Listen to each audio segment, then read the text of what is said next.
And so without even knowing or planning for it,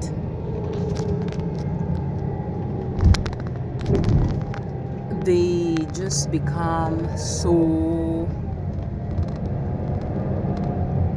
clingy. I'm telling you, clingy is the word. They become needy. It's like they regress. They're like, do everything for me now.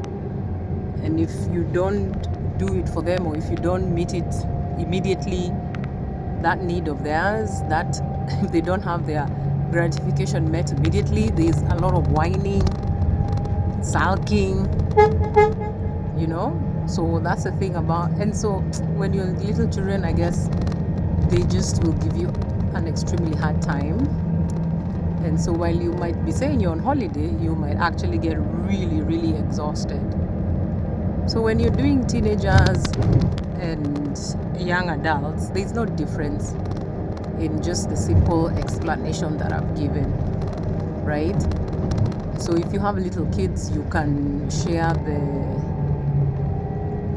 responsibility. If you're traveling as a couple or as a family, you might survive by sharing the responsibility. And there it is, we have done the loop, and so now we are headed out in the direction of Kuala Lumpur.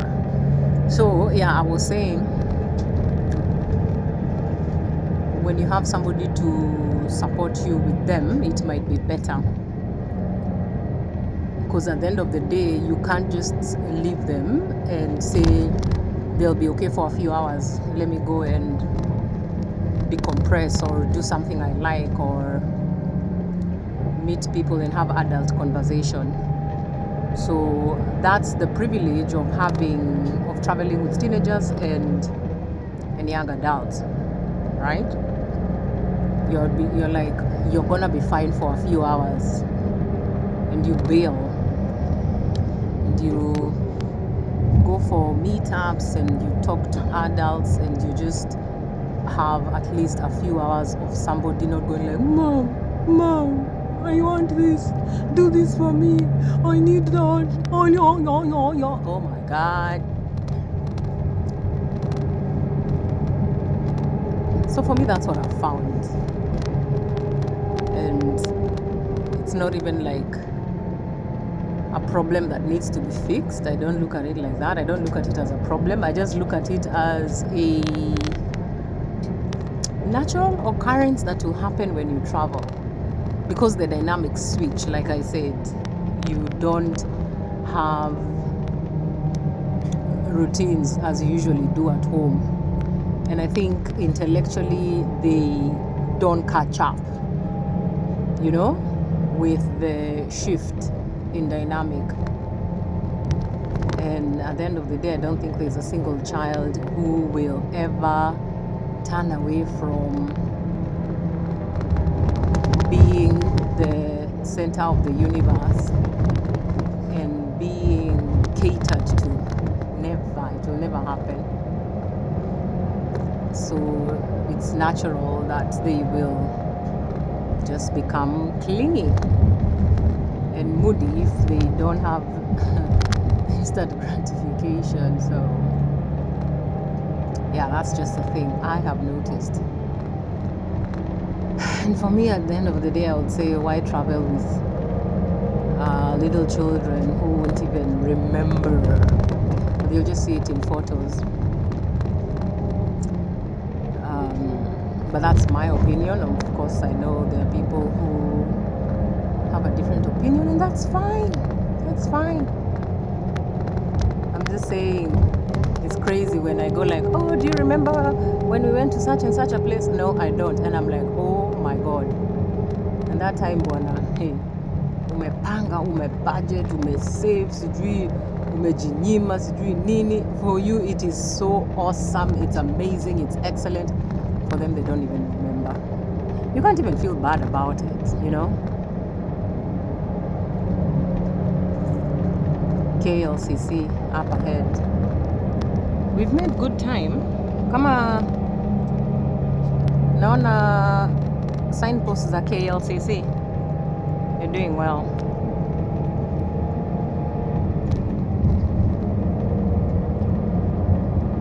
Petronas.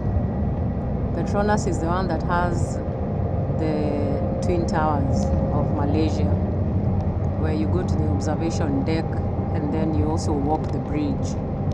Oil and gas, I tell you.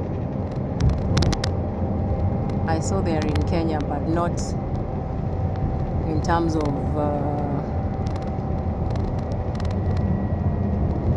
like fuel, like oil directly. I saw it's lubricants. They sell lubricants, but they are very big here in Malaysia.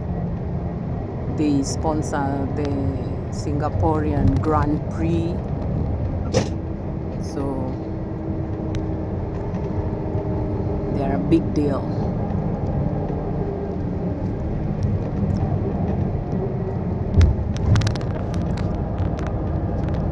Na ni kama tumefika. You can see at a distance KLCC is there. You'll see it soon enough. Hang on.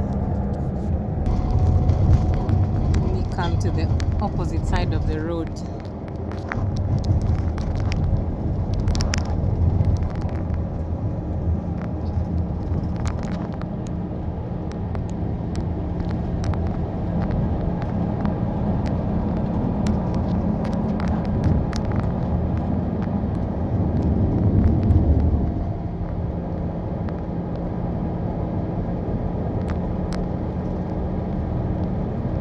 We've actually made really good time. Happy about that. You can see taziona tu saa hii. One is the residences.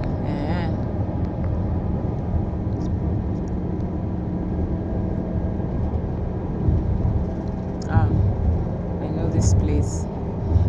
I've remembered how we go to Petaling. Yeah, this is the route we used to go to Petaling. I remember ni mahali wanafanya recycling, plastics and everything. Now I remember. I think when we were going to Sunway. Yeah, Petaling Jaya.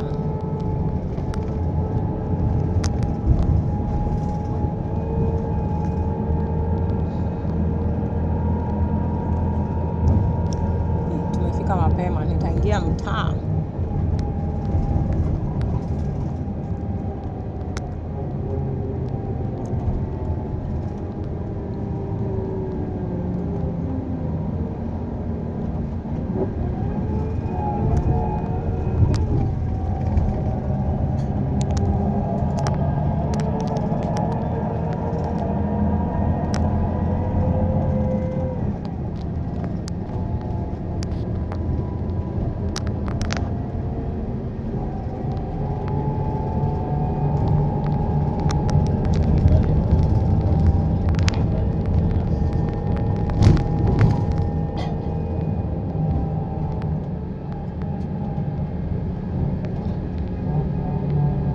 Miu siu siu.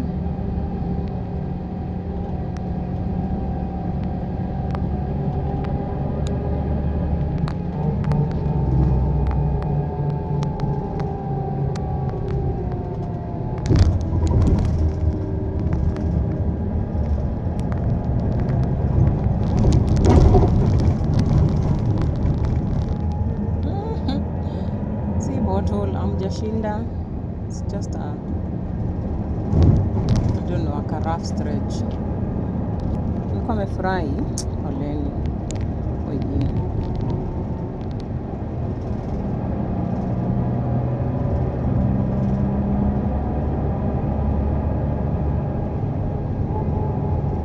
So at least here there is no Kenyan that can't survive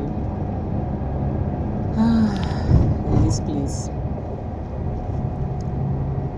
Lakini also the thing that has observed, haki mimi sijakutana na paka. Unajua vile unapata paka za Java, paka za Kiamaiko, paka za Olepolos, hakuna kitu kama paka sijui za wapi ama wapi. Hata sijaona panya. I saw some termites, yes. Juzi iko kamosquito kaliniuma, yes. Lakini hizo vitu zingine, yeah, I've not seen. I think hata kadogi, tuliona kadogi kamoja.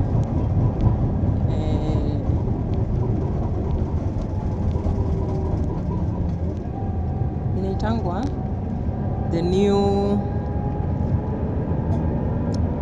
Chinatown. I saw one guy with one dog in Singapore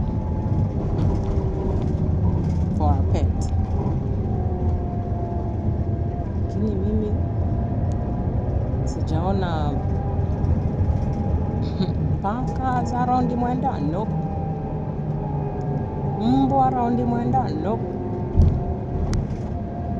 Also just something else to think about.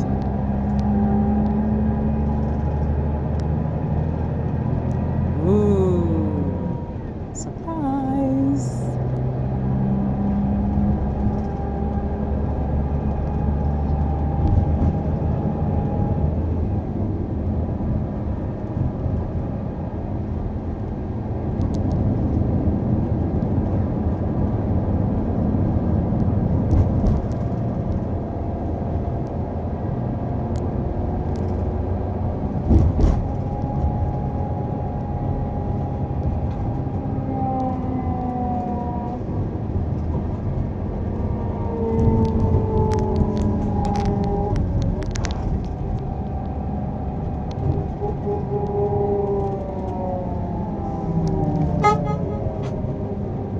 Hata mimi namuona. Ala?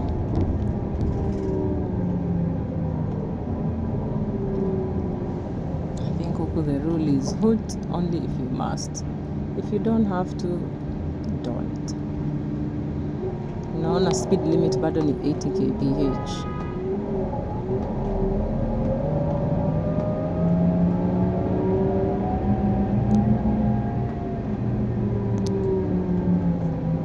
It's very cheap to move around here.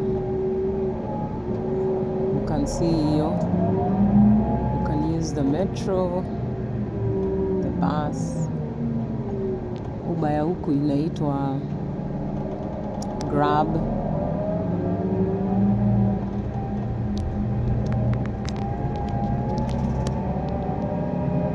Naona police headquarters yao.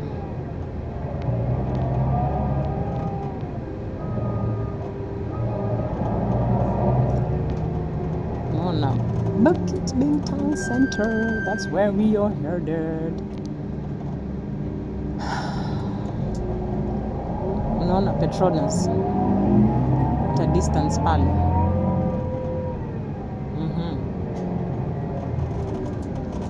And that's another thing. Singapore hakuna graffiti. Huku naona wameweka graffiti tena. I hadn't noticed. Hiyo ndio ya kwanza nimeona.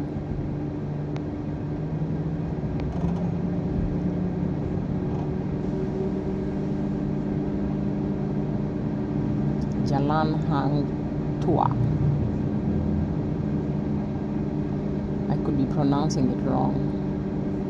Jalal Sultan Ismail. Jalal Bukit Bintang. Jalal Raja Chulan.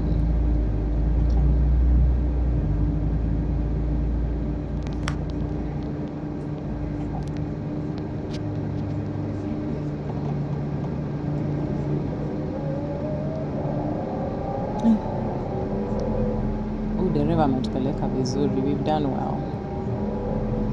We've done really, really well. Tumefika at a good time.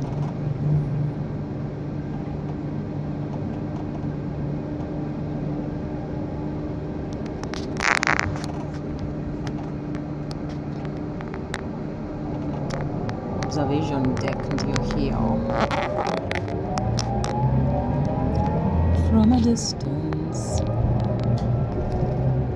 the world is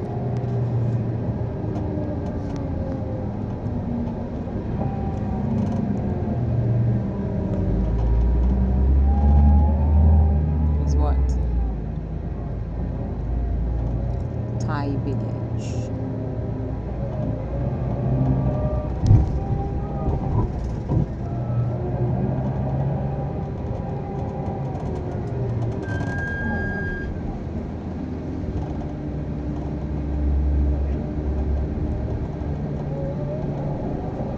Yako nikapeleka watu tour of Kuala Lumpur.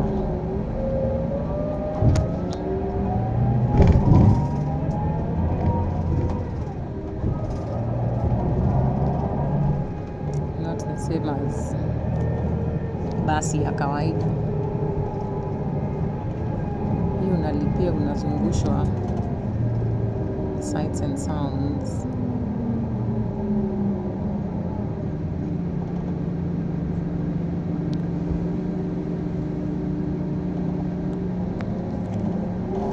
Yeah, and surveillance is in both countries is top tier.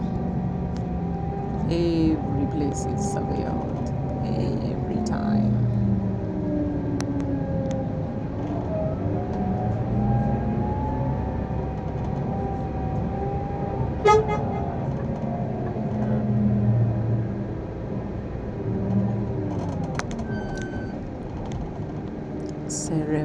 Seremban Petaling Jaya shares. Turn left. Sisi tuna turn right.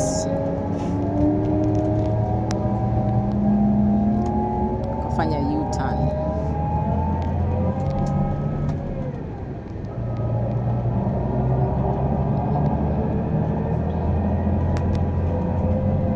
So Jalan is like road. You pick up a few words here and there. Okay, Jaya Times Square. Jaya Times Square. Hapa ndio tunashukia. Sweetie, hapa ndio tunashukia.